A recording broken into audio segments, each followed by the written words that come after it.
Welcome to T-Bone Speaks with Dr. Tarun Agarwal, where our goal is to change the way you practice dentistry by helping you achieve clinical, financial, and personal balance. Now, here's your host, T-Bone. Back to another episode of the T-Bone Speaks podcast. I'm so excited to be with you this week. And this week, we're going to bring on an external guest, Dr. Caroline Tuttle, and we're going to talk about taking over a father's practice. We're going to talk about making changes, some of the positives and negatives that go with that, about getting clear about her vision, some of the marketing that she's doing in her practice, and some of the ups and downs that go along with that. But before we bring Caroline on, I'm going to turn it over to our advertiser-in-chief, which is going to be Meredith, for our number one Wait, every sponsor. day I get a new title. Yeah, I just make it up. We just You know how I feel about titles? Wait, I don't really have a title, but I do have to tell everyone this. I was talking to someone on the phone the other day, and you, I kind of want to tell you this. And I said, my email is meredith@3d-dentist.com. And she said, was that 3dprincesses.com? I was like, yes, it is. We should I wanted get that. it. I'm gonna Google that, and I'm gonna own 3dprincesses.com, and I'm also gonna own 3ddrama.com. Oh, okay. Yeah, well, there was some drama this morning. My sister called me, and T-Bone says I'm drama, so 100%. I was the moderator, so I was not the drama today. All right, we'll keep going along here while I go to Google Domains. Oh, you're going to buy it right now. Yeah, so before we get started today, I have a few things. We have a review, and this is 5 stars on Apple Podcasts. So if you have not left us a review or on Google, please do. This one says, excellent content, relevant, knowledgeable, and current. Wow, they think you're trendy. Ooh. That's a first. They want to do a collab. Yeah. Collaborations. Damn it, 3dprincess.com is unavailable. Oh, it's probably like a princess party group. All right. And then before we get into what's new for 2022, I do want to remind everyone that our Digital Implant Continuum Express has been a hit. Our guest today has attended it, so maybe she can touch on that for you. But we do have openings still available for November 15th through the 20th, and then February 28th through March 5th, 2022. And then I want to just mention, I feel like we don't talk about it enough. New for 2022 is our case acceptance boot camp. Yeah. This, you may want to add to this, but I think it's a great thing to bring your team to, stay at the retreat, have dinners, cook together, hang out, meet other doctors, your team, meet other team members, work together, breakouts. Yeah, it's going to be phenomenal. If you want to increase case acceptance, slow your practice down, do more of the dentistry you love, put together a framework and a process that is repeatable regardless of the type of dentistry you're doing, whether it's just more general dentistry, whether it's advanced dentistry, whether it's emotional dentistry. This is the foundational program that has really changed everything in my practice and the things I've focused on for the last 20 years. So I have a couple of dates for that. We have January 27th and 28th and June 23rd and 24th, 2022 at the retreat in Raleigh. It'll be great. It'll be a program that I put my heart and soul into. So I look forward to having people join us. Yeah, well, let's get into today's episode with Dr. Caroline Tuttle. Let's bring Caroline. Hey, Caroline, how are you doing? Hey, guys. How you doing? I'm good. You might have to center yourself a little bit. I know you're following the rules of thirds with your camera angle there, but that's okay. Opposite side. There we go. Yeah. So just so everybody knows, I always ask Caroline if she's from Philadelphia, even though he texted me that the other day. We were looking for somebody needed a dentist in Philadelphia. He's like, "Isn't Caroline there?" I'm like, "No." Close, but nope. I am New Jersey. I know, because you fly out of Philadelphia every time you come see us, and I just assume, I hear the one, it's like if somebody says, if I mess up their name the first time, their name becomes whatever it is. Them. The first time, and so now I associated Philadelphia as where'd you fly in from, and so now you practice in Philadelphia regardless. Okay, whatever. All right, so Caroline, let's get started and let's talk a little bit about, give everybody, our listeners, a kind of a brief overview of where you're at in your practice, how you got where you're at, your father being a dentist and all of those things. Just kind of give us a brief overview of who is Caroline Tuttle. Okay, so I finished dental school in 2016. I actually had a job prior to that. I was doing marketing for a bank, and then didn't like that, and I wanted to switch. But I had my dad's practice. I knew he wanted to retire, and I thought it would be really great to work with my dad. We have a great relationship, so that was a big proponent of me wanting to go to dental school. So I graduated in 2016 and became a dentist. So it's a quick version of it. All right. So what was it like taking over or joining? Let me ask you this. Was it taking over your dad's practice or was it joining your dad's practice? So my dad is the sweetest person you'd ever meet. Very type B. I'm very type A. So he let me just kind of do whatever I wanted, which was great, within reason, obviously. But no, he was really excited for the energy that I brought. He got really excited about dentistry again. I think it added a few more years onto his career, to be honest. And so he kind of let me start running and changing things to make things more efficient in the office. So it was kind of a takeover. What was his practice like when you walked in? Was it small? Was it fee for service? Was it insurance based? What kind of dentistry was he doing? And how has that changed in the 4 to 5 years that you've been with him? So it was a basic general dentist office. Lots of fillings, lots of single unit crowns, every now and then a big case, but those were few and far between. My dad loves general dentistry. Like, he loves doing fillings, which is not something I necessarily love to do. But and it was busy, but there were definitely days that were, slower, and some were super crazy. So it was not consistent. They weren't block scheduling.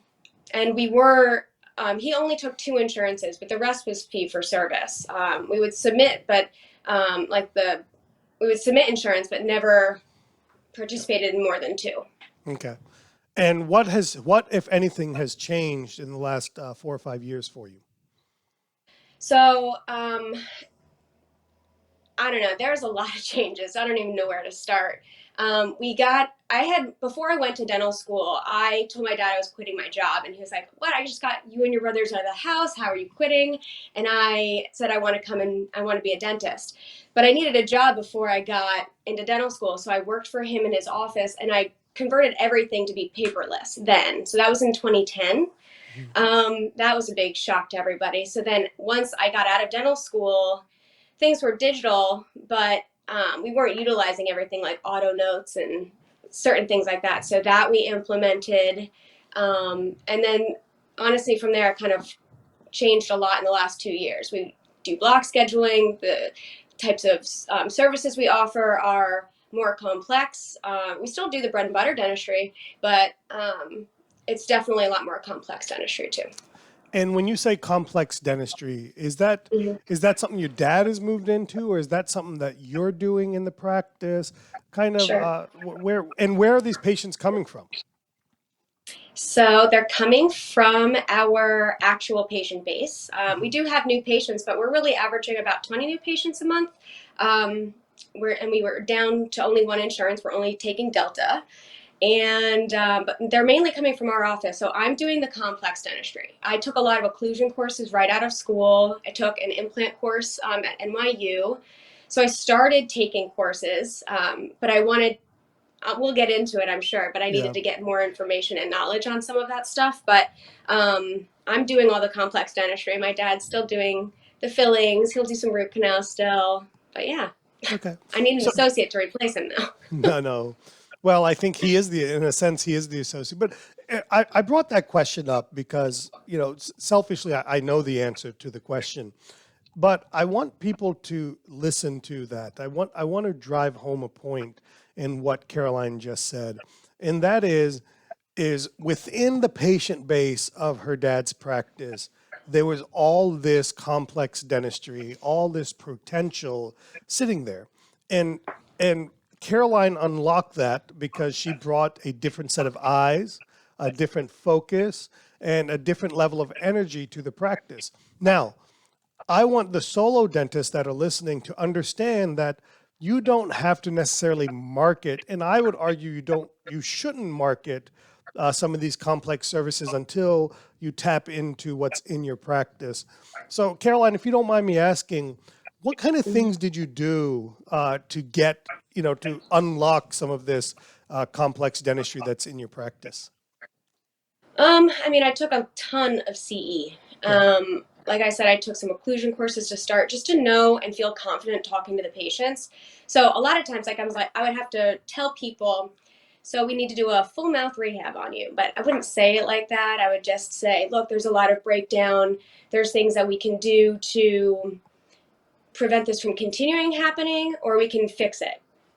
And the confidence came from the courses I took. The more courses I take, the more comfortable I feel talking to patients about the treatment that's best for them. But the biggest question would be, well, your dad never said that to me. And I'm like, well, my dad's right here. We can talk to dad if you want. But, we only know what we know on the last course we took, the newest stuff, and never would throw my father on the bus. He always wanted to take care of the patients and do what's best for them. And, now we have more education on our side, and he took the courses with me. So it was really fun, but it was your confidence of the courses.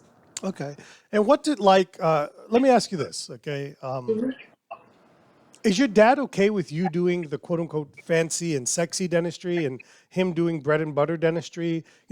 Has there been any struggle, kind of that thing? And look, I want our listeners are going to say, oh, well, it's easier when it's a father-daughter, father-son, mother-daughter, whatever it is. But all of this stuff is no different than when you become an associate in a practice, or you take over a non-family member's practice and the original owner sticks around a little bit. How was that dynamic coming through all of this? He's actually, it's not the typical situation. He's super proud of me, and he loves that I'm doing this. So he gets jealous because he's like, you have so much technology on your side. Like, if I had this technology, like, I could have done so much more. And now he did implement CEREC back in 2003.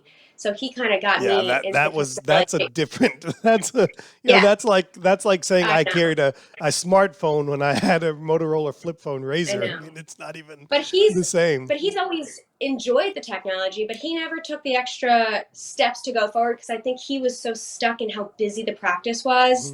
Like I said before, the busy days versus the non-busy days, and it was just such a roller coaster.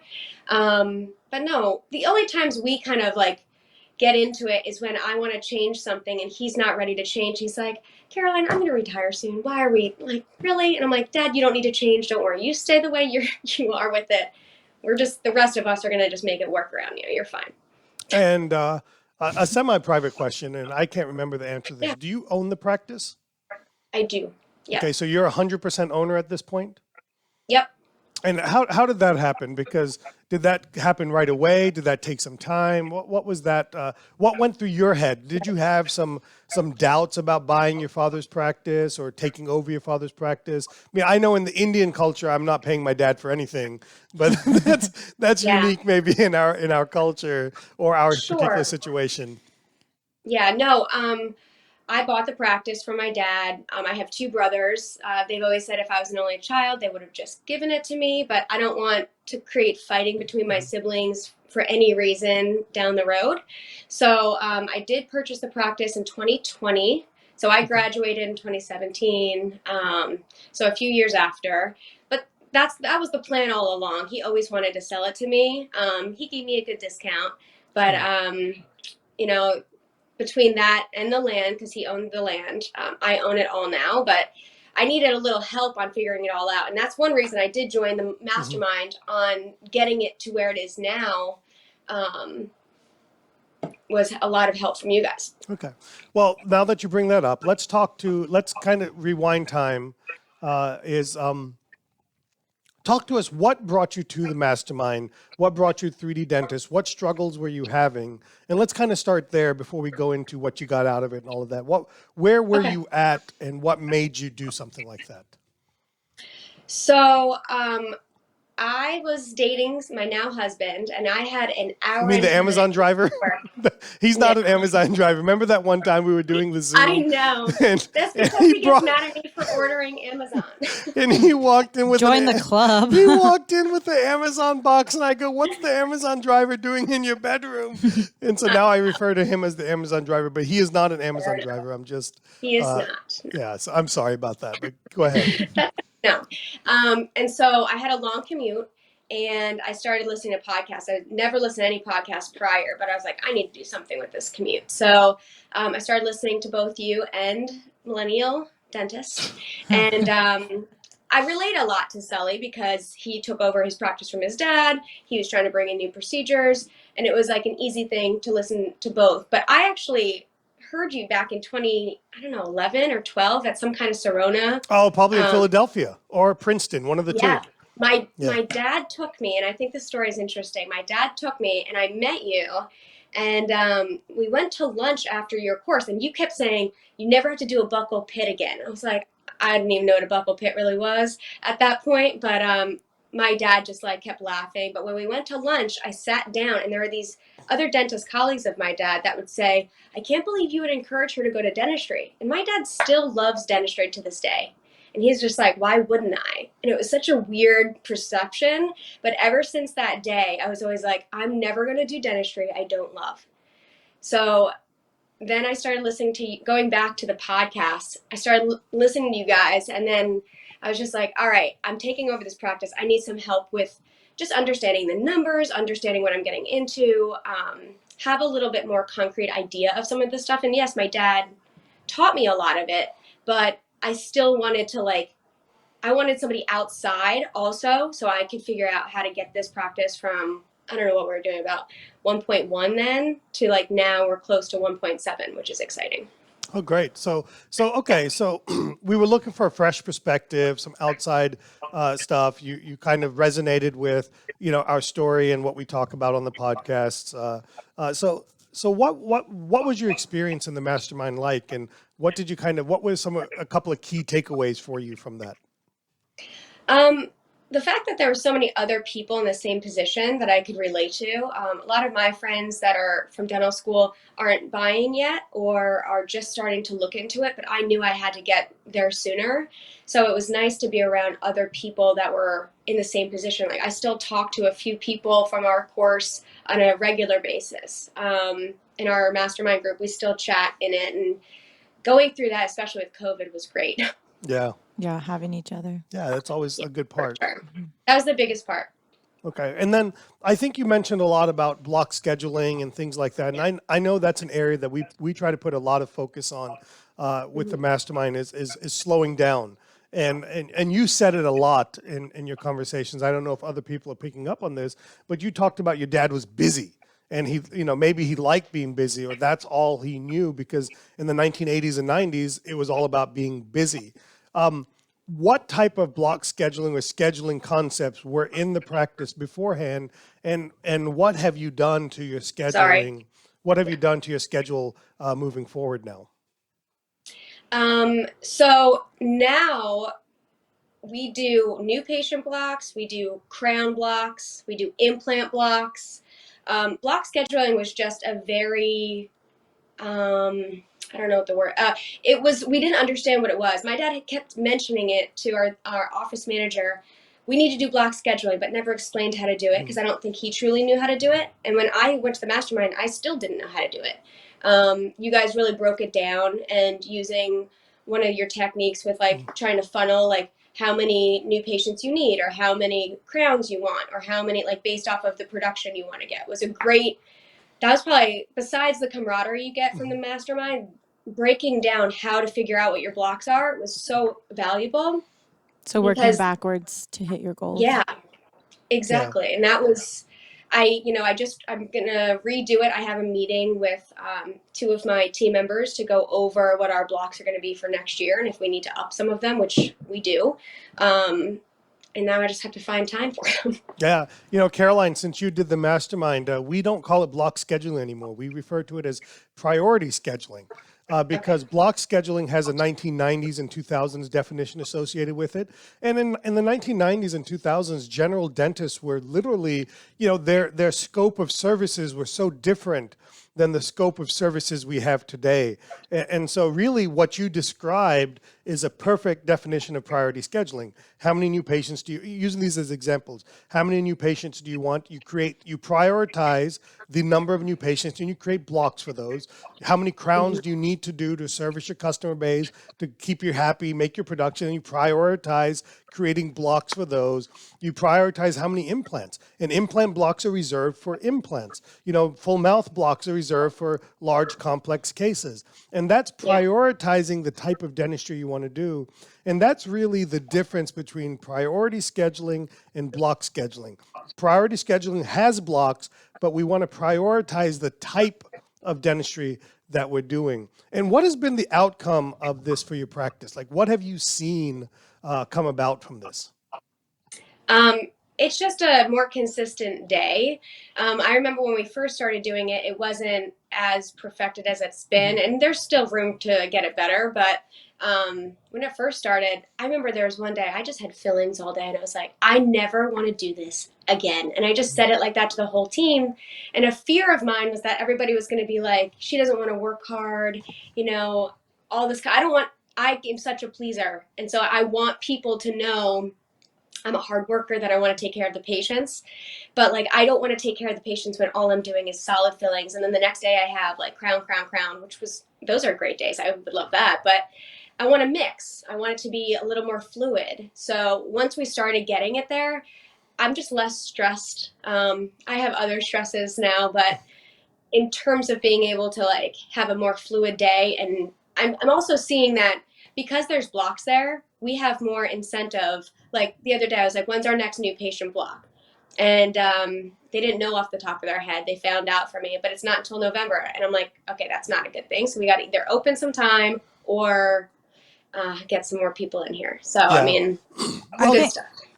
Good. I think that the priority versus the block scheduling works so much better in that perspective, because when people think block scheduling, they think it's a dollar amount. So if it's, only $1,000, you could be doing $1,000 worth of fillings easily, but that's not your priority, and that's not doing the dentistry that you enjoy. So it's not helping your cause. I remember when we had blocks, it used to be, for you, it was a different dollar amount than for the associate, but we could easily fill $1,000 block with fillings. Yeah. And that wasn't priority. That certainly didn't work for me. No, but that's not helping you to get where you want to enjoy the dentistry that you're doing either. Exactly. And that's how I started it. And that's why I was like, this is our day, our goal for the day. And they got me there with fillings. That's how you end up. No, don't do that. Exactly what I was thinking. And that is such an important point is it's not always about the number. For me, everything's a journey, right? And so when we take a chaos practice, okay, practice where the practice is running you, okay, the first step is let's get to block scheduling and get productive. Okay, let's get productive. And the challenge I have is then dentists never get out of block scheduling and then never prioritize the dentistry they want to do. You have to create openings. Like I'm dealing with this right now in my practice. We had a lady come in the other day and she wants some cosmetic work done. 4 teeth, 5, I don't know, four teeth, 8 teeth. I can't remember exactly how many it is. And we've overridden my blocks. We've gotten too many implant blocks that now I can't have a time to do some cosmetic work. So we're having to rework our priorities. And I think that's another thing that I hope everybody has picked up on, that you mentioned that you're working with your team already, and we're recording this in the middle of September, and you're already working with your team on what your priorities are for 2022. And that's so important because, where you were in your career 2 years ago is not where you are today. And it's not going to be where you are 2 years from now.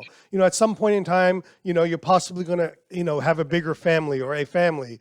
You're going to, you're not going to have a husband, like you mentioned, versus a fiance or a boyfriend. And all of these things reprioritize what we want to do, how much time we want to have, how much vacation we want to have, when we take our vacations. For me, that was a big change when my kids got into, beyond being in kindergarten and grade school, where we could still take vacations when we wanted to. And now that they're in middle school and high school, now our vacations are dictated by when it's best for the kids in their school schedule. And all of these things, we have to re-look at our priorities because our seasons of life are consistently changing. So talk to our listeners about what that means for you right now. You said, hey, I'm going to be looking at our 2022 schedule. What are some of the things that you're trying to change for next year? Well, so this might go in a different direction, but I want to start a family. My husband and I are working on trying to start a family, and practice, girl, practice.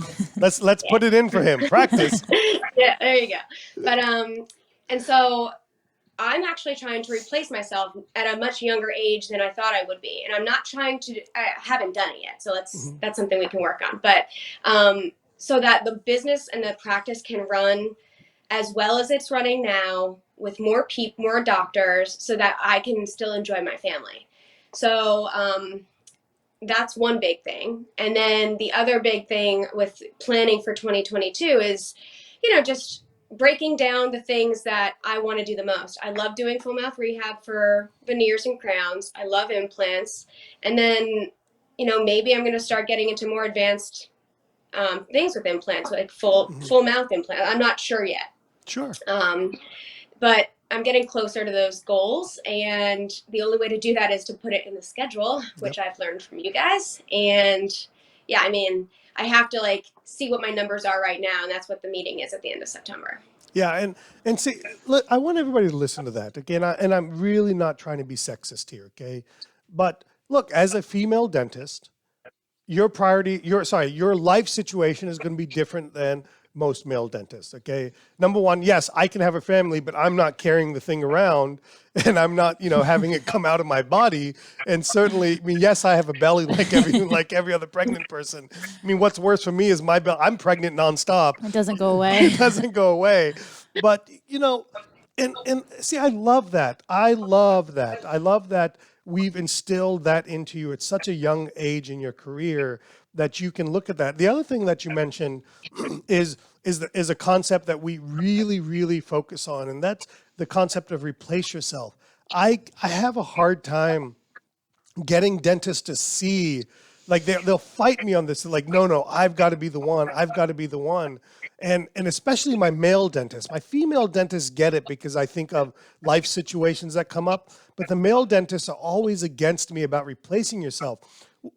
So I love that you talked about replacing yourself is not about you necessarily making less. It's not about you losing control, but it's about creating flexibility for you to be able to focus on what's important to you right now, which is, the process of making a family and being able to be a good mother and a good wife and a good boss and a good leader to your team and balance all of those things. And you can't do that if you're constantly in the chair 40 hours a week, 32 hours a week, and trying to juggle all of that stuff. It's just a very interesting comment for me. So anything else from the Mastermind that you want to point out that's been influential for you? I'm trying to think. Block scheduling was a big one. I don't know what else I get. So let's talk real quick. Where are you at with firm financial arrangements? Another thing that we that we really talk about. It's what's amazing and is we take things for granted 2 years in to where we were before. How does this work? Where's the team at? I bring up firm financial arrangements because I think it was probably something that was a little bit harder for you because you had a very tenured team member in the practice that may not have gone along as quickly with this as you would have liked. Yeah, so I actually, before I went to the Mastermind, I heard your podcast on that. So I Googled that form. I found it. And so I tried to implement it. But going through the Mastermind, you made it a lot more streamlined and easy for us to implement it. So that helped. And I did have a little pushback because that was actually, this is a very good point. That was where I had a lot of pushback from my dad. Yeah. Because we offered care credit. But we didn't offer in-house financing because the old adage, as many docs have said, is I'm not the bank. but I'd always be like, well, why? I mean, I'm not trying to be the bank. I'm within reason. And when I explained to my dad, the deposit will cover the lab fee. So we'll just put the deposit in a separate bank account for lab fees.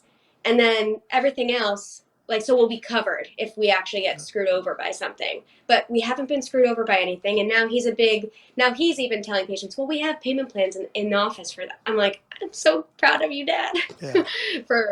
But that was more pushback from my dad more than anybody, because COVID hit right after the Mastermind started, and I lost a lot of the older team members because they retired. And so when I brought the newer team members in, they didn't know any different. So that helped. Well, I'm glad to hear that the financial arrangements, because I think part of doing more of the dentistry you want to do is making it easier for patients to say yes on the money side of things. Certainly that plays a role. But I'm glad you brought this next thing up. Let's talk about something that we're all, including me, we're all struggling with right now. And for you, I know this has been an evolution. How many team members did you have when you walked into the practice? How many team members do you have today? How many of those are the original team members? And let's walk through some of the challenges that you faced even pre-COVID, even during early COVID. And now we're just facing a big challenge of just finding any willing human being. It's like human beings have left the earth. Talk to us about some of the team challenges that you've dealt with over the last few years. We're actually pretty close to the same number that from when I started the practice to where we are now, except we're one less. So we're at currently. I want to interrupt for 1 second, okay? Because I want to make a good point here. Your revenue has gone up 70%, 60 to 70% from when you walked into the office, and you're one less team member than when you came in. Yeah. I mean, and so to me, and would you say that you guys are busier, or you guys more chaotic now, or less chaotic now? Definitely less chaotic, but it's controlled chaos. It's more controlled, and the flow is better, and it's more like a well-oiled machine. There's still things that have to get sorted out, but I don't know. Before it was just chaotic, and we would just get frustrated, like, why is the schedule empty or not? It was just like you just wanted to fill things before. And then with the priority scheduling, we changed that, and it's made it a lot easier. But the team members have also been just more streamlined. The roles have been defined better. There's less confusion, even amongst employees. Yeah, and I just want to reemphasize that point. The point is, your revenue's gone up 60%. Now, certainly, look, when you add another provider, it should go up a certain amount. But what's amazing to me is the revenue has gone up, you have one less team member, and you're less busy, and it's not as chaotic. And to me, that is the definition of the Mastermind. What my goal is, whether it's a Mastermind, it's what I stand for, okay? It's make the practice what you want it to be. The schedule you want, the dollar amount you want, the income you want, the time you want. It does not have to be roller skates. It does not have to be chaotic. It does not have to be busy. And you said this, and this is a saying for me right now. I really want to focus on busyness does not equal business. Okay, you cannot substitute busyness for business. So what kind of challenges are you facing right now with team members? Because I can tell you all kinds of challenges I'm facing with trying to get team members, because I assume you probably need a few more team members as you continue to grow. Yeah. And I just wanted to also mention too, we went from like 1.1 to 1.7, and my dad decided he's not full-time anymore. So he went down. So we lost production or doctor days. But back to your question, so we have 3 remaining team members out of that 11. Wow. So, I don't count my dad, but Dad should be in there. So, he's nothing. He doesn't, he's not that important. He's loving life. He gets to go to Florida and Vermont. I think he does some skiing a lot now, right? Oh yeah, that's why in January, I don't think he's gonna be here, at least for the first 4 months of the year. He'll be in Vermont. So. Yeah. At her mountain house that she invited me to before I met her. Yes, that's right. You can still come. She texted the wrong Meredith. I was like, yes, I'll be there. Sure, I'll be there. I don't know you. But. Yeah. But no, the struggles are just with the different personalities.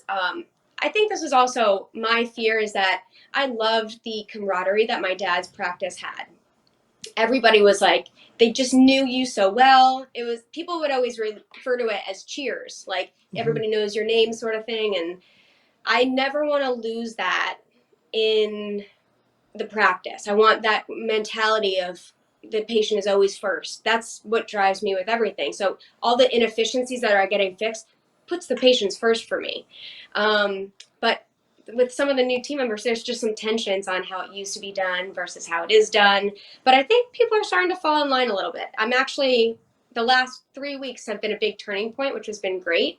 There's been no changes. I haven't let anybody go, or I've changed people's roles, so that's helped, I think, even the playing field on like respecting each other more and having more open lines of communication. But one of the other things was just the Mastermind taught me to make sure I have meetings with people regularly, and that's something that we have a team meeting monthly, and then probably weekly I talk to everybody at least like for a little bit. And when you say everybody, you talk to everybody individually. Individually, and some of them together. So the ones that might have some issues with each other, I have tried to facilitate a little bit so I could get out of the drama, and that I think has helped. So yeah, what Caroline's talking about there is an area that we focus on is creating a culture. And we don't try to define what your culture is. Like, and I mean this with complete respect. My wife's practice, their culture is a little bit more chaotic than works for me. Granted, she's a psychiatrist, and you never know what challenge somebody's walking in with and what it's going to bring. Like yesterday, they had to call the police, and that took like 3 hours and all of that stuff. And they were still seeing patients around that too. And so, the day still goes on. But I want everybody to develop a culture. And to me, the number one tip to develop a culture, to disseminate your culture, and I want everybody to listen to what Caroline said. Caroline said her culture. What's important to her is that the patient is first. And there's no universal definition of what that means. The definition is what Caroline thinks it means, because it's her practice. Her name's on the door. And the easiest way to disseminate culture is to insist on conversations and communication with team members on a regular basis. I know we made a big deal about practice culture, about spending time with everybody. Can you give us one example of where that was really helpful, something you may have learned about a team member or from a team member that kind of, maybe that you did something with that? Yeah, it was a newer assistant of mine. And sometimes I encourage everybody to be super honest with me, because I also want them to know that I can grow as a dentist as well, and a boss, and that matters to me. So I made it comfortable for her to tell me her honest opinion of how things were going. And she told me that she just was like, sometimes you get really intense and you need to like slow down. And I'm like, I appreciate that. And like ever since then, we've been slowing down in our procedures, and less things are getting dropped. Certain things, I'm not grabbing things off the tray as much, but that's helped so much. And the fact that, and then she came to me later and really thanked me for that and appreciated that I'm trying to like slow down, because she basically wanted me to just tell her, she wanted me to just keep doing the dentistry I want to do, but use her help more. Yeah. And that was a great interaction. And I told her, I'm like, you've made me a better dentist. So it was pretty cool. Yeah, not only did she make you a better dentist, more importantly, she helped you become a better leader. And you have created a bond between you and that assistant that he or she knows, that's she in this case, she knows that you've got her back. You've encouraged this behavior, and it's a behavior we want, okay? I want my team members, like Whitney, she tells me when I get hybrids going, I got into this role where it was a race. I needed to get done in an hour and a half. And it became this race to where I started getting a little bit sloppy.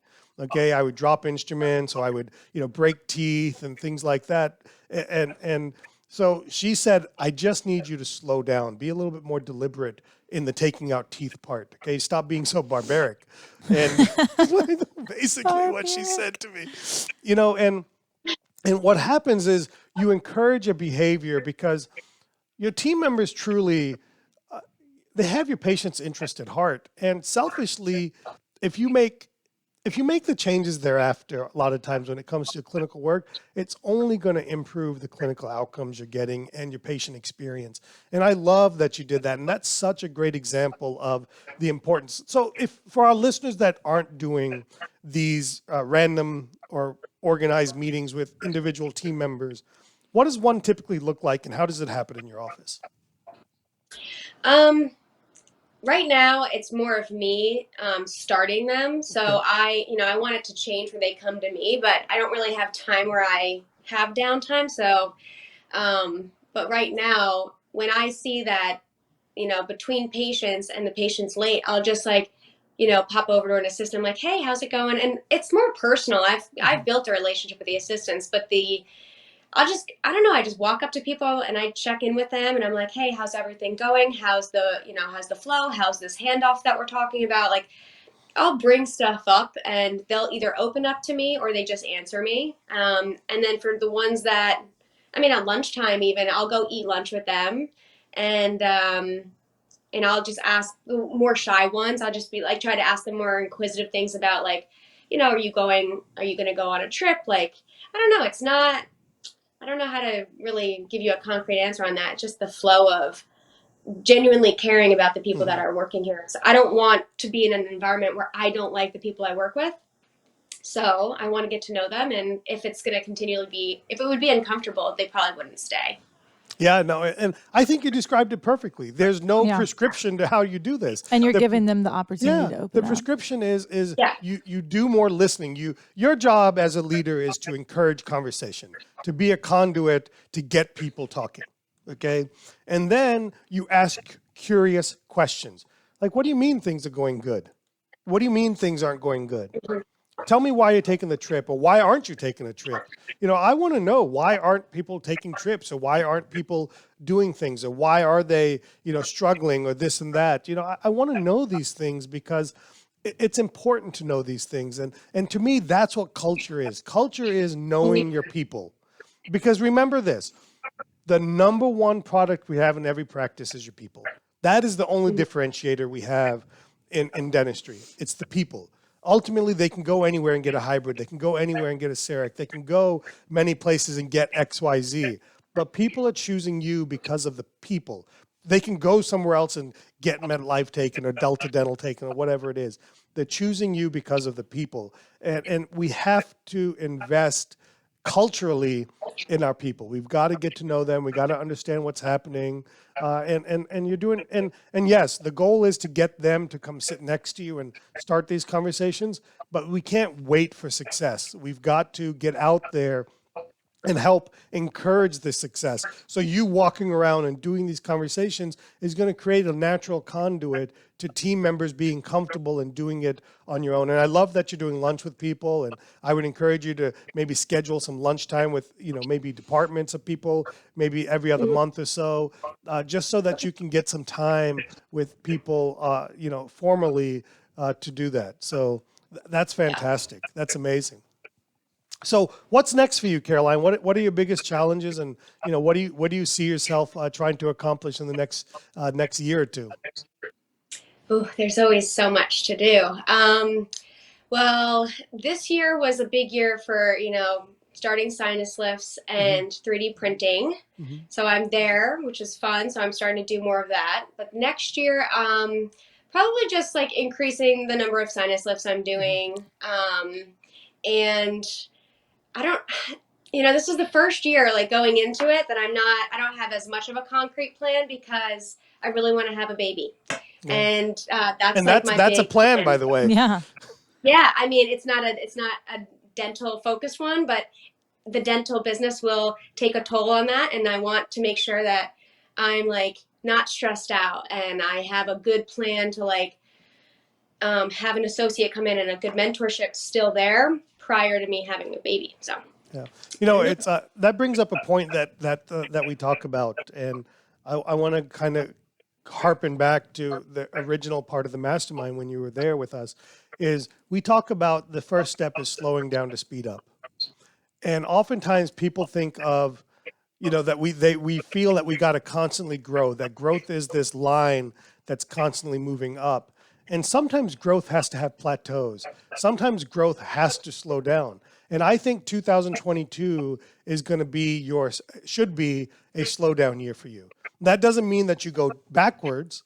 It just means that maybe the growth, the economic growth, kind of takes a back seat to planting seeds and putting things in place to make 2023, 24 the banner year. Because the next step for you, because to a certain degree, you're reaching capacity of your capabilities based on where you're at in your career.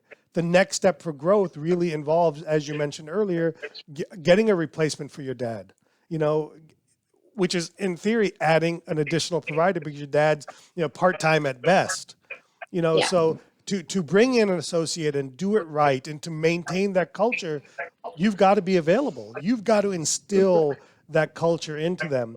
So I want to make the point that slowing down to speed up is not a one-time thing. Each growth spurt for me has involved slowing down to speed up and fine-tuning some of these basic things. Your schedule, you're going to have to update your schedule based on trying to have a baby, having a baby, bringing in another dentist. You're going to have to put ads out for another dentist. You're going to have to go, shopping in a sense and try on some different things to see if you find the right associate and the right partner. And you're going to have ups and downs with that.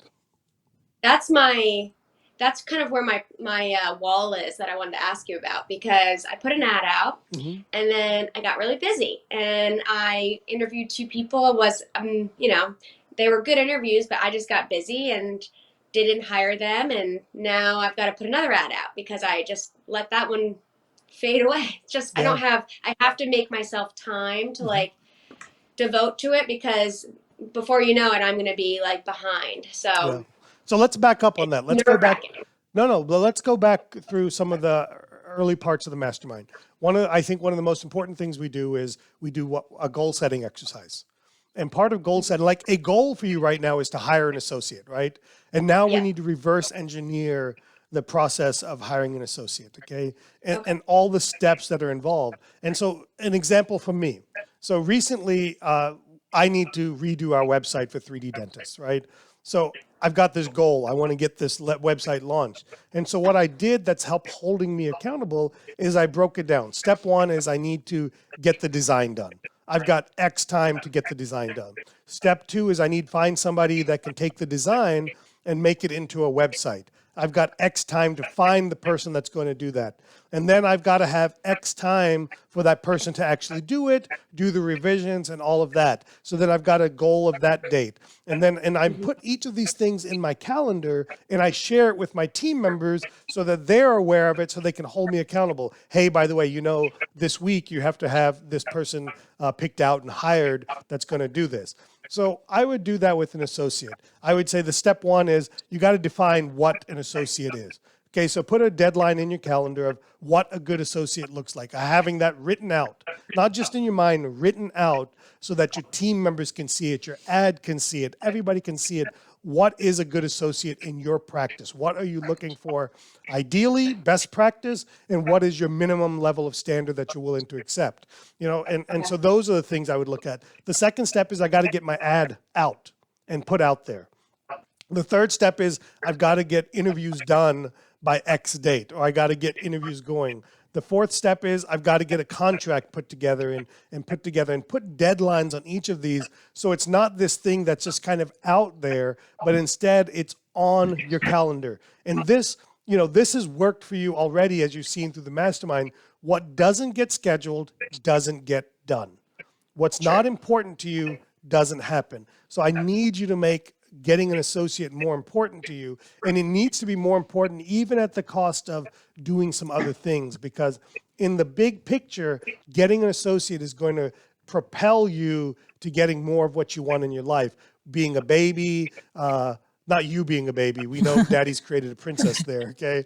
But getting a baby, making a baby, and doing more of the dentistry you want to do, those 2 things right there don't happen for you until you get an associate and the right associate. So it has to become the number 1 priority for you. even at the expense of some of these other things that are more important long term, they have to take a slight back seat to the short term goal, which is identifying, finding, and installing the right associate / partner for your practice. Yeah. I think the only, like, I can do all of that stuff. I think my big holdup is the fact that I'm scared to bring in an associate because we have such a family oriented practice based off of dad and I's relationship. And like that goes into, I know you want to talk a little bit about marketing, but that's why I do all my social media stuff, because I want people to see our relationship. I want them to see the practice they're coming into because it's easier for patients to feel comfortable. If I bring somebody else that's outside the family, I just have to find the right person. Caroline, are you the youngest, oldest, middle person? What are you in your family? I'm the youngest. Youngest. So what if your dad took that approach to having you? Like, we don't want to bring another baby into our little family here because who knows what she's going to be like, right? Well, I think Sully, you should talk to him about that because they've now brought in 2 associates. And I think he consulted you before hiring, and that was one of his fears too, was, well, they're not family. This is called, our last name. In his case, it's 4 generations of Sullivans have been in that practice. All men, and he brought in women. He brought in women. Brown woman. Yeah. So, he couldn't have hired any more opposite. And really, your patients trust you. So, and they trust their team, right? So the best thing they can do is reassure the patient, you're going to see Dr. So-and-so today. You're in great hands. Yeah. So don't be afraid. Look, it's important to get where you want to get to. Okay. And I'm going to tell you this from very good experience. You're going to make mistakes in who you hire. It is just part of the process. Okay. Okay. You're going to make mistakes. Okay. There's going to be some, you may get lucky and get the perfect fit, but if you wait for perfect, you will never have action. It just, the likelihood of you having action is there. So take some experiments, okay? Take advantage of your dad being slightly more available than you are for him to instill the culture while he's still there with you and before he gets stuck in Vermont or stuck in Florida or gets out of there. Take advantage of the time you've got now to really make that happen. And just take risks, okay? You're most positioned to take. Imagine if you wait till you get pregnant and then get serious about an associate.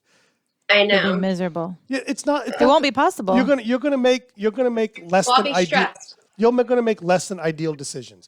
I'd rather have you make a mistake today than have you make a mistake while you're pregnant, okay? Because so today is the best time is now. Okay, you can always undo some of these decisions, especially when it comes to hiring and firing the right associate, not the right associate. The best time is now, okay? Worst case scenario, you try now. You're like, okay, this didn't work after 3 months, 6 months, whatever it is. Try again. Keep trying, okay? It's no different. That's like saying we're only going to try once to make a baby, and if it doesn't happen that one time, we're not going to try again, right? It's no different. You keep trying. So you brought up another thing, and I definitely want to talk about this. I love your marketing. Talk to us about your social media marketing, what you do, who's the brainchild behind that? Do you have a professional company? Do you do it yourself? Where people can see examples of it? Because I think it's very well done. I think it's very, very, very well done, and I think it's on mark for the culture you're trying to create. So talk to us about that. Well, the reason originally I wanted to do it is what I just said before, is I wanted the patients that see it to get to know the feel of the practice, to see the interactions I have with my team members, with my father, so that they know they're coming to a place that will treat them like family. Because that's our culture and what I want to instill in the patients that come here. So I am mainly on Instagram. I have some Facebook too. But we old people, we old people can spend money with you too. It's not just for the gram. No, I know. It's definitely on both. But so I actually was doing it myself for about a year, and that's a lot of work. I try to post 3 times a week. It's not easy to do it by yourself. So one of my good friends is a physical therapist. I went to high school with him, and one of his college buddies does content marketing for Instagram. And so I talked to him. I'm like, hey, can you do my content marketing for me? And so his name is Nick Franklin, and Nick came, and he comes once a month, and we just do content all day. Now, if I have patients, we do it between patients, and then he'll just kind of figure out whatever he needs to do. And we obviously, if we're going to talk to a patient, let them know that they're, could be on Instagram. If they don't want to be, they let us know. But we also do it on days that nobody's here and it's just me. And I don't know. He has a list for me. I have a list. What are some of the things on the kind of- list? Because a lot of people get stuck at the what, like, oh my God, do I just do boomerangs and my legs moving around, or Right. what's on the list? When we started, it was a lot of National Hot Dog Day, National whatever, and I was like, this is not what I want to be doing. So then I had to take over the list a little bit more. But it was stuff that kind of what I've learned from you guys. Like, what do you want to do more of? So I want to do more implants. I want to try to break through with sleep. And those are things that I'll start talking about. And Nick has talked to me specifically. He's like, just have a stream of consciousness and I'll edit it. I'm like, okay. And so then I just start talking about stuff I love, and I could talk about dentistry forever. So he just like records, and then sometimes we repeat things. But, we definitely do the basic stuff like how to floss, like those things as filler content. So you have different types of categories. You have filler content, you have still photos, you have videos, and then you have the stuff you want to focus on. So I probably should get a little bit more strict on what those categories are and how much content I want in each, but Nick's been doing a pretty good job. So if I wanted to do more implants, for example, we would focus on mainly that as the content. And we do a still, we do a video, and then we do some filler of just, an implant is a titanium screw, like something like that, and also Google reviews will go on there as well. The one thing I've loved about your social media is it's always focused on the people. Like, it's either you, your team member. It's not just this picture of floss, right? It's always about a person, because, and that's the vibe you give off. Like, hey, this place is about the people. It's not about the product. I mean, it's not about like the procedure. It's about the people. And so it's a lot of you. Like, I've seen you do push-ups on there. Like, I don't know what push-ups are. I'm not familiar with. That's some great content ideas for us, for you. We're going to have you do some push-ups. I think people don't. I don't think people want to see. That's what they want to see. That is what they sent me a message. Well, it's not. They sent me a not even message. so much what they want to see. It's that they want to see that you're a real person and that you're not just this like person behind a mask with a handpiece in your hand. They want to know that you can relate to them, so that you're more empathetic when they're being taken care of. And that's what people, at least the people. I mean, the craziest stuff is when people come in, I'm like, I saw you on Instagram. My dad's like, you might want to take this new patient. Okay. Clearly they didn't see him on Instagram, right? Or they may have seen him, but clearly he wasn't behind it. Right. He wasn't doing the push-ups. But yeah. So why isn't your dad doing push-ups? See, I don't have to do push-ups. You're not her dad's age. Sure, I'm mentally that age. That's the problem. We're trying to get you those push-ups that might help. I'm physically that age. So I'll mix some like random content like that in there too, just so that, you can still see that I'm real. And, eventually when I put stuff with baby stuff, I'll put baby stuff up there too. What has been the outcome of doing some of this marketing? What have you seen? What has it done for your practice? From a quote unquote ROI, what has it done from that perspective for you? It's more brand awareness in the community for sure. People kind of, I've gotten stopped in the grocery store before, which is funny. I'm like, okay, this is weird. But that's all I meant to do, was just get our name out there. I will post more of my full mouth rehabs on there as well for some of the content. And then so more patients will come and ask me, hey, I saw this on Instagram. But I wasn't getting a ton of that at first. Then I put the TV screens up in all the operatories. But where did that idea come from? I don't know. Maybe you. But so I would take my content from Instagram and I would put it on my TV screens. That was already pre-done. And so it was, the more you can get your brand out there consistently, the better. And so I don't have a specific number on ROI, but we used to, with my dad before I came in, we spent so much money on brochures. And I cut that budget completely out, and all I'm doing is some redirect marketing on Facebook. Like if you go onto our website and then you go to Amazon, our ad will pop up on the side. That's what redirect is. And then what else? You know, And then that's when I think do Amazon is Instagram. listening to me. Yeah. Yeah. It could be listening to you too. But, It probably is. yeah. So, I mean, it's just brand awareness right now. But the fact that I'm getting patients, like I had an older gentleman that said, I can't believe I would go to a dentist I met on Facebook, but you guys are just great. I'm like, thanks. Like, and that makes me feel good more than it makes me feel happy that I'm doing social media. I'm just not spending as much on marketing now. Yeah, you know, and I love all the things you just said there. I know you said you don't have a formula, you don't have number one, it tells me that you're not in survival mode where you need the marketing to just it has to work. It has to do this, it has to do that. And marketing is about, to me, first and foremost, social media marketing is about creating the culture in the practice you want. The patient culture. In other words, bringing in patients that are like you, because people buy from people. If you're stiff and very formal, okay, and there's nothing wrong with that. We need people like that, okay? We need not fun people out there. So if you're stiff and very formal, I want you to be stiff and formal on your social media, because that way you will attract stiff and formal people to your practice, and you'll be happier for it. You know, I'm a fun-loving guy, generally speaking, and I want that. I want to be real. I want my patients to see that I get angry sometimes, or that I lose my temper. I want them to see that, because that's who I am, because I want to be able to lose my temper at people and then be okay with it, you know?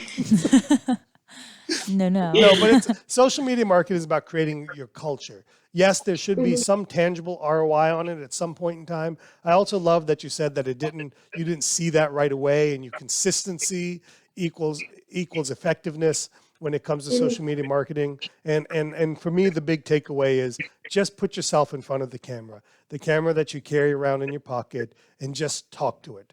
Just tell people what you're about, who you are, what you want to be, what you want to do more of. I would tell you to stop doing the hot dog campaigns, stop doing the flossing campaigns. You're not interested in more people that need to floss. You know, you're actually interested in people that don't floss, because you want to do more implants, okay? So start doing, listen, if you're not a flosser, that's okay. We want you in our practice. And you'll suddenly start having patients practice for I people. might steal that. Yeah, like seriously, just they say you are what you eat. Now, clearly, I eat a lot of ice cream, so I'm basically a walking ice cream tub. But Well, that's how you want to look at it. well, I mean, I think it's pretty clear. You are what you eat, and your practice becomes what you tell people you are. And if you tell people that you're a dots that do different things, line items, if you put your marketing out there that you're a $99 new patient special, that's the kind of patients you get. If you get out there and put, hey, we're a fun office that focuses on doing great work and maintaining a great culture, that's what you are. If you put out there, hey, we're a great office with wonderful people that have great stories behind them, you're going to attract people that like that. If you get out there and say, hey, we love taxing people and doing all of that, or you're going to get people like that. You know, you attract what you tell people you are. And that's my point. Your marketing tells me who you are, and love it or hate it, it's clear to me whether or not I would want to be your patient in your practice based on your marketing. And that's what's important. Thanks. Last question, Caroline. I know it's been a little bit a while. What advice would you give for somebody that was in your shoes a couple of 3 years ago? What advice would you tell people that say, you know what, I want to get on a journey to do more of the dentistry I like, or not have my practice control me, and instead have more say into my professional career? What would you tell somebody? Definitely take more CE. You can take it. I mean, I've taken online CE, and that's great. But going and finding a group that you want to be, that resonates with you. You guys resonated with me. So I went to your retreats, and I went to the Mastermind because I connected to you guys. I don't think if somebody was like a stiff that they would necessarily think this was the best place. You have to be able to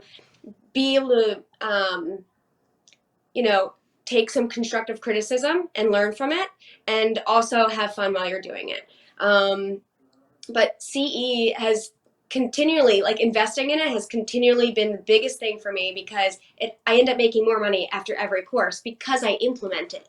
You Yeah. can't just go to CE and then never do anything with it. You have to go to the CE and implement it. And, you know, the great thing about you guys is that you make it very easy to implement it after we come to you. So, Yeah. Well, thank you for that, Caroline. And yeah. and on the last note, I know I Yeah. said the last note. I want you to tell everybody your new designated position at 3D Dentists. Oh, yes. Oh, I'm like, what is it called? Social chair? Social chair. How? 3D Rush. What was This is your, 3D Rush. So- Just like Bama Rush Talk. 3D Caroline? Rush. When you did the mastermind, we stayed at my house, correct? Yes. Yeah. Oh, no. Yeah, your house. Yes. My house, yeah, not the retreat, my actual house. What was your experience like at the retreat? Like, what was that? Like 3 months ago, 4 months Yeah. ago, when you came for a whole week in June, I think it So- was. Yeah. So I come from like a big soccer background. And so when we would go away to big soccer tournaments, you're just with all the girls and it's, you know, it's just fun too. Like you go work hard and then you get to hang out with all your friends. Was very similar. I felt like I was going to like a dental boot camp when I went to the retreat, which was fun. And you got to hang out at night. We got to talk dentistry. You know, I mean, my husband does not want to hear about dentistry anymore. So it was great to just keep talking about it all night long. And Play then games. we learned, play games, you know. Like, what kind of games did you have us play, Caroline? It was, one of my friends taught it to me. It was musical flip cup. Great game. I was You going try to say, it. we made up rules as we went. Yeah, that's what it's all about. You're just supposed to have fun and you can't take yourself too seriously. So, Well, Caroline, I can't begin to tell you how proud I am of the progress that you're making. I hope this isn't the end of the journey for you. I hope it just continues to grow. And for me, I love that the Mastermind has been influential in your career. And that's what I love about the Mastermind. It's not about, hey, it's not this 6-month program. I mean, you did this almost 2 years ago, and yet we're still in contact with each other. And yes, we're still, yet we're still supporting each other. And to me, that's what's important. It's about, it's not like there's like people ask me, what do you learn in the Mastermind? Like, I'm like, I don't know. I mean, you learn what you want to learn out of it. You know, we're going to instill we're going to instill processes and things that are going to help you move forward in your career, and then we're going to support you to help you envision your goals. And that's what's been super important. So I want to, and I also want to thank your dad. You know, I think a big part of your success is that he is just, you know, for the most part, gotten out of the way. He's still been a dad. He still had to come in and say, hey, okay, all right, little girl, we're not going to, you know, my daughter. he'll slow me down. Yeah, he'll slow you down. And we need that wisdom at times. And there are times where I have to be that for some of our masterminders, you know, current and past and present. And I have to say, let's slow down a little bit. It's because it's a marathon. It's not a sprint. You know, this is a 20, 30, 40-year career for you. You know, doing this one thing for this 1-2 months doesn't necessarily make or break us. Let's focus on what's important. So congratulations, continued success. I love your energy. And I wish you the best of luck on getting a baby. And I wish your husband the best of luck on getting to make the baby and all of that. Awesome. Thank you guys very much for tuning in. If you could leave us a review, we'd love to talk to you. And if you have some things you want to talk about on the podcast, just send us a note, DM us and let us know what you want to hear about. And we'll be happy to do that. So until next week, we'll see you back. Thanks so much for listening to T-Bone Speaks with Dr. Tarun Agarwal. Remember to keep striving for excellence, and we'll catch you on the next episode.